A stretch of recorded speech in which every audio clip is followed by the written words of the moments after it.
ಹೇಗಿದ್ದೀರಾ ಎಲ್ಲರೂ? ಇವತ್ತು ನಿಮಗೆ ನಾವು ಅವಲಕ್ಕಿ ರೆಸಿಪಿಯನ್ನು ತೋರಿಸ್ತೀವಿ, ಬನ್ನಿ ಮಾಡೋಣ. 2 ಉಳ್ಳಾಗಡ್ಡಿ ಕಟ್ ಮಾಡ್ಕೊತಾ ಇದ್ದೀನಿ.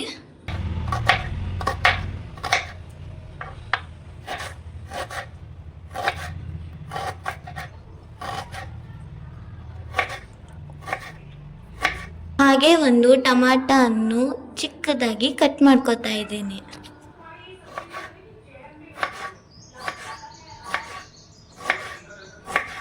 ಎಂಟು ಮೆಣಸಿನ್ಕಾಯಿ ಕಟ್ ಮಾಡ್ಕೊತಾ ಇದ್ದೀನಿ.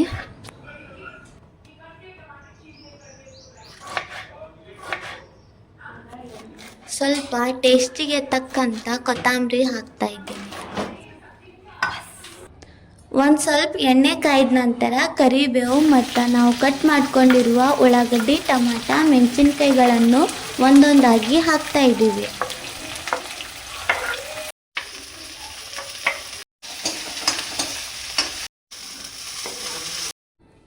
ಆಮೇಲೆ ನಾವು ನೀರಲ್ಲಿ ಬೆಂದಿಸಿರುವ ಅವಲಕ್ಕಿಯನ್ನು ಹಾಕ್ತಾ ಇದ್ದೀವಿ. ನೋಡಿ ಫ್ರೆಂಡ್ಸ್, ನಮಗೆ ರುಚಿಗೆ ತಕ್ಕಂತ ಉಪ್ಪು ಮತ್ತು ಅರಿಶಿಣ ಹಾಕಿವಿ ಗೈಸ್. ಮತ್ತು ಅವಾಗೆ ನಾವು ಕೊತ್ತಂಬರಿಯನ್ನು ಕಟ್ ಮಾಡ್ಕೊಂಡಿದ್ದೀವಿ, ಅದನ್ನು ಹಾಕಿವಿ ಗೈಸ್. ನೋಡಿ ನಮ್ಮ ಅವಲಕ್ಕಿಯ ಫೈನಲ್ ರಿಸಲ್ಟ್.